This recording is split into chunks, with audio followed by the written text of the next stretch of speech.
వైద్యారోగ్య శాఖ మంత్రి స్వయంగా వెళ్లి హెచ్చరించినా పట్టించుకోలేదు. రోగులంటే వారికి అసలు లెక్కే లేదు.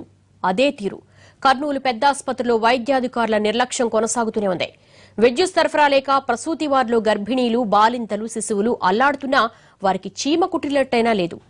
నరకాసుపత్రికి నకలుగా మారిన కర్నూలు సర్కారు దవాఖానా దారుణాలపై స్పెషల్ స్టోరీ.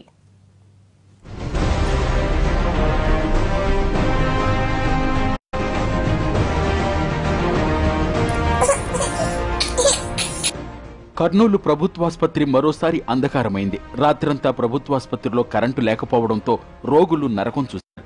ఓవైపు ఒక్కపోత, మరోవైపు దోమల కాటుతో నానా కష్టాలు పడ్డారు. 2 రోజుల క్రితం 15 గంటల పాటు రాత్రంతా విద్యుత్ సరఫరా లేక గర్భిణీలు, బాలింతలు, శిశువులు అల్లాడిపోయినా అధికారులు మేల్కొనలేదు. ఎన్టీవీ కథనాలతో వైద్యాధికారులపై వైద్య ఆరోగ్య మంత్రి కామినేని శ్రీనివాస్ సీరియస్ అయినా ఫలితం లేదు. వెంటనే జనరేటర్లు, ఇన్వర్టర్లు సమకూర్చాలని మంత్రి ఆదేశించిన పరిస్థితిలో మార్పు లేదు. నిన్న కూడా కర్నూలు ప్రభుత్వాసుపత్రిలో విద్యుత్తు సరఫరాకు అంతరాయం కలిగింది. రాత్రి 8 గంటల నుంచి ఈ ఉదయం 8 గంటల వరకు చిన్నపిల్లల వార్డులో విద్యుత్తు సరఫరా లేదు. ప్రసూతి వార్డులో రాత్రి 3 గంటల పాటు కరెంట్ లేదు. మరోవైపు నీటి సరఫరా కూడా నిలిచిపోయింది.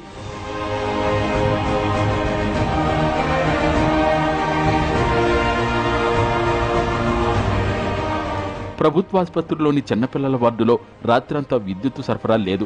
దీంతో చిన్నారులు ఏడుస్తూనే ఉన్నారు. బాలింతలు, సహాయకులు తీవ్ర అవస్థలు పడ్డారు. అంధకారం, అపరిశుభ్రత, అసౌకర్యాలపై సహాయకులు ఆగ్రహం వ్యక్తం చేస్తున్నారు. ప్రభుత్వం స్పందించి చర్యలు తీసుకోవాలని కోరుతున్నారు. పిల్లలకి ఈగలు, దోమలు, గాలి లేక అలా అన్నారు సార్. రాత్రి నిద్ర పట్టలేదు సార్. అసలు నిద్రనే లేదు సార్. అసలు మేము కూడా ఎట్లా ఇంట్లో చూపుకుంటూనే కూసుకున్నాం సార్. అసలు నిద్రనే లేదు సార్. అసలు చాలా దోమలుగా ఈగలు కొరికి పిల్లలు రాత్రి నైట్లో వండుకోలేదు సార్. మస్తు ఏడిచిండ్రు రాత్రి. మేము అట్లా చూపుకుంటూ అట్లనే కూర్చున్నాం. చాలా ఇబ్బంది. బాత్రూమ్ పోవడానికి కూడా వాటర్ లేవు నీళ్ళు. అసలు ఇంకా బయట పోదామంటే బయట లేవు, ఇక్కడ బాత్రూంలో లేవు సార్. టాయిలెట్లు బాగాలేవు సార్. చాలా ఇబ్బంది ఉంది. చాలా గురించి చెప్పినా మేము రాత్రి అడిగినాం సార్. కరెంట్ ఎప్పుడు వస్తే తెలియదన్నారు. కింద జనరేటర్ ఉండే, కింద 2వ ఫ్లోర్లో ఉన్నాయి. 1వ ఫ్లోర్కి వచ్చినాం. 1వ ఫ్లోర్కి వస్తే 5వ ఫ్లోర్కి వస్తలేదు కరెంట్. ఏం చేయాలి? మేము చాలా ఇబ్బంది ఉంది. కర్నూలు పెద్దాసుపత్రి నిర్వహణకు ఏటా 50 కోట్లు కేటాయిస్తోంది ప్రభుత్వం. అయినా పారిశుద్ధ్య నిర్వహణ సరిగా లేదు. ఆసుపత్రి ప్రాంగణంలో అపరిశుభ్రత రాజ్యమేలుతోంది. శిశువులను అయితే రోగుల సహాయకులు నడిచే ప్రాంతంలో పడుకోబెడుతున్నారు. సూపరింటెండెంట్, రెసిడెంట్ మెడికల్ ఆఫీసర్లకు ప్రాంగణంలోనే క్వార్టర్స్ ఉన్నా అక్కడ నివాసం ఉండరు. దీంతో ఆసుపత్రిపై పర్యవేక్షణ కొరబడింది. క్యాజువాలిటీలో డాక్టర్లు ఉండరు.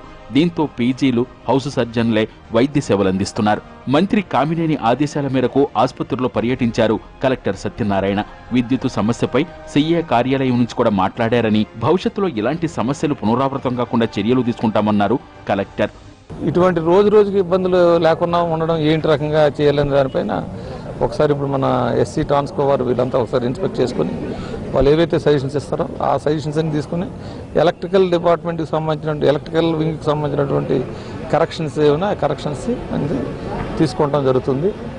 ఇటువంటివి పునరావృతం కాకుండా చేసే బాధ్యత మా పైన ఉంది. దీన్ని ముఖ్యమంత్రి గారి కార్యాలయము అందరూ కూడా దీన్ని పర్యవేక్షిస్తున్నారు. సో దీనికి సంబంధించి మొన్నే మనకు సీఎం ఆఫీస్ నుంచి కూడా మాకు ఇన్స్ట్రక్షన్స్ రావడం, తదనుగుణంగా మేము చర్యలు చేపట్టడం జరుగుతుంది. మౌలిక వసతులు ఏర్పాటు అనేది ఇంకో పక్క జరుగుతూనే ఉంది. నిర్లక్ష్యం తాండవిస్తున్న కర్నూలు ఆసుపత్రిలో పరిస్థితిని చక్కదిద్దాలని జిల్లా కలెక్టర్, జిల్లా వైద్యాధికారులను, డైరెక్టర్ను ఆదేశించిన మంత్రి కామినేని సోమవారం ఈ ఆసుపత్రిలో తనిఖీలు చేయనున్నారు.